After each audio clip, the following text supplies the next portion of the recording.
Hey there, Mama, and welcome back to the Moms Overcoming Overwhelm podcast, episode 11.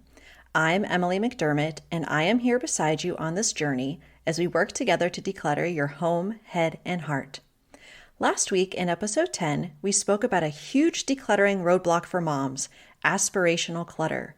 And I've heard from mamas who have embraced their current selves in their current season by decluttering what is no longer serving them. One mama is decluttering her sewing machine and table after not sewing for years. If you've had a decluttering win or want additional support, join the free Facebook group over at tinyurl.com/Moms Overcoming Overwhelm. We are at the beginning of a 30-day decluttering challenge in the group, and I would love for you to join us. So we've talked about the roadblock of how much you paid for something and aspirational clutter. Today, we are talking about sentimental items. Now, you know I don't recommend starting with sentimental items, but eventually you will get to them, and this is where so many mamas get stuck. It is natural to be sentimental about our stuff, but when we keep too much, it prevents us from making room for what's most important. Today, I'm sharing 3 decluttering hacks to help you decide what sentimental items to keep and when it's time to let go. So, what do you say? Grab that notebook and pen, and let's dive into today's episode. Hey there, Mama. Are you tired of all the stuff crowding your home, calendar, and mind? Do you wish you could say goodbye to the endless to-do list running around in your head? Want to declutter but don't know where to start? You're in the right place. Welcome to Moms Overcoming Overwhelm, where you will find proven and practical solutions to declutter your home, head, and heart. Hi, I'm Emily, a wife, boy mom, and simplicity seeker. I struggled to get pregnant and felt overwhelmed until I discovered decluttering could create the physical and emotional space I needed to become a mom. Now, 2 kids later, I've transformed my life and motherhood by developing simple systems around decluttering, capsule wardrobes, kid stuff, cleaning and tidying, meal planning, time management, and more, and I can't wait to share them with you.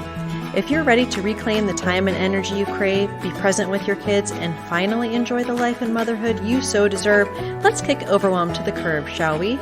Grab your lukewarm coffee, your notebook and pen, and clear up some counter space. Let's do this. So, Mama, I know you are super busy, but I wanted to remind you, yes, you, that if you leave a rating and written review in Apple Podcasts, 5 stars are my favorite, as you can probably guess, and then take a screenshot of it and send it to me at Simple by Emmy, either on Instagram or Facebook, you will be entered in a drawing for a decluttering book of your choice. And let's just say, as of right now, you have a very good chance of winning, so don't miss out.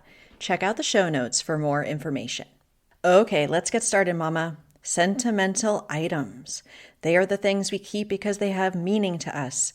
They are imbued with memories. Or perhaps they don't mean a lot to us, but they belong to a family member and remind us of that person. Of course, we should surround ourselves with things that have meaning to us, but when sentimental items become clutter because of how much we're keeping and where we're keeping it, typically in dusty boxes, we really need to evaluate what we have and why. I mentioned that I have 3 hacks to help. Honestly, these are mindset hacks because the only way we will consider parting with our belongings is if we change our relationship, our attachment to our stuff. I will never ask you to get rid of anything, but will gently remind you that removing what is not serving you allows you to make space for what truly matters. And that's what we're all after, right? So let's dive into decluttering hack number 1 for sentimental items. Know the story behind your stuff and share it with others. Our sentimental items have memories attached to them, but the problem is that sometimes we are the only people that know what those memories are. Imagine that you suddenly passed away today. Would your spouse or your kids know what to do with your sentimental stuff? Would they even know what was sentimental to you or why you were keeping it? How difficult would it be for them to go through everything to know what to keep and what to let go of?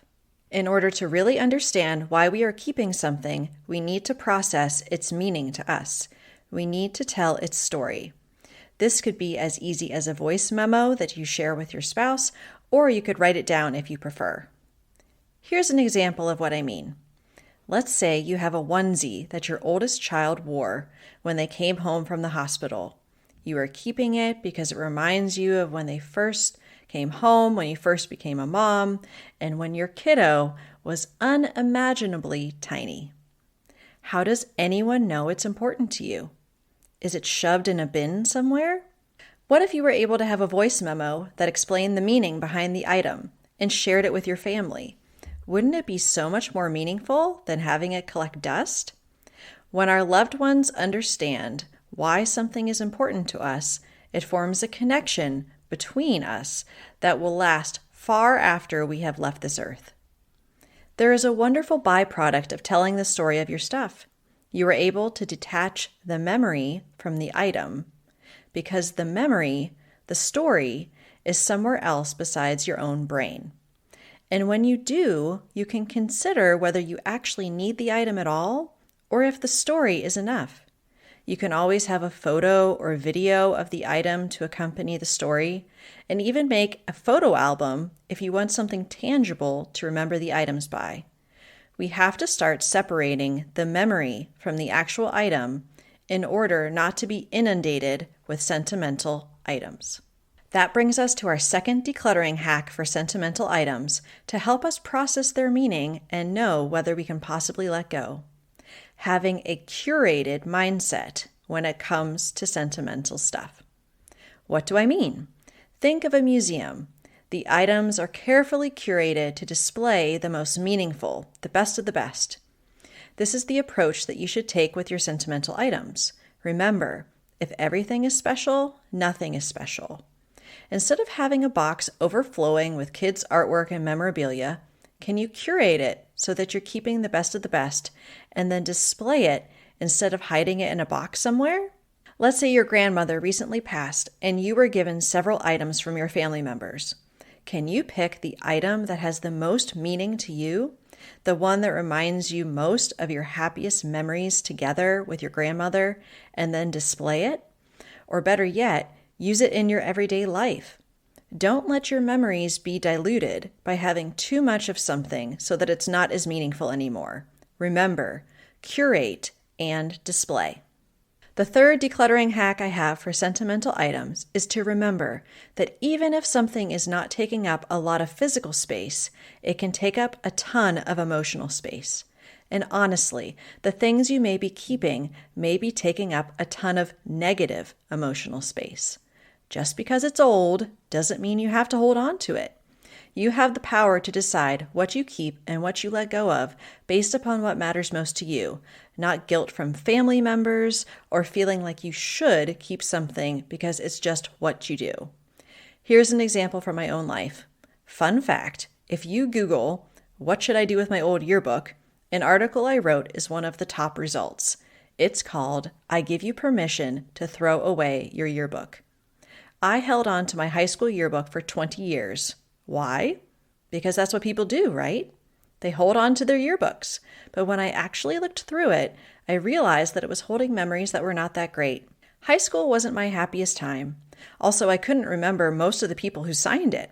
So why was I holding on to something that had negative emotional weight? I scanned a few of the photos from the pages and pitched the rest. And I felt acceptance of who I was in this season, not the person I was in high school 20 years ago. It was a moment of healing for me. What do you have in your home that is taking up a ton of emotional space? And does it represent a wound or a scar? If you are holding on to baby clothes months after having a miscarriage, you are still nursing that wound, mama. And you can hold on to whatever you need to for as long as you need to when something is a wound. But when something in your past has healed and the item represents something that isn't serving you anymore or reminds you of a you that isn't you anymore, it's okay to let it go. I'm going to link to some blog posts I've written on sentimental items, as well as a link to a worksheet I created for sentimental items specifically. I hope that they help you as you work through your sentimental stuff.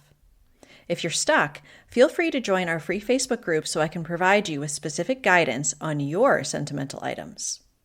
So to recap, we don't start our decluttering journey with sentimental items, but when it's time to take a look at them, there are 3 mindset hacks that can help us take a look at what we're keeping and why. Telling the story of our stuff and sharing it with our loved ones, having a curate and display mindset, and remembering the emotional space of what we own and making sure that emotional energy is positive, not negative, are all ways we can start to tackle this tricky category of our stuff. I hope this episode blessed you. If so, please share it with a friend or screenshot it in your stories, tagging me at Simple by Emmy. Next week, we will have a slightly longer episode. The last Thursday of each month, I plan to feature a mom who has overcome overwhelm through decluttering and simplifying, and have them share their amazing tips with you. Since the interview format is slightly more involved than a solo episode, those will be around the 30 to 40 minute mark, while I'll keep my solo episodes 15 minutes or less as I promised. I'll see you next week. Bye for now. If you like today's podcast, here's what you can do. Just take 30 seconds to leave me a review. I know you're a busy mama. You're overwhelmed, in fact. The 30 seconds of your day make such an impact. I'll be blessed by your words. They'll definitely make my day. And who knows, you might be entered for this month's giveaway. In Apple Podcasts, scroll down to write a review.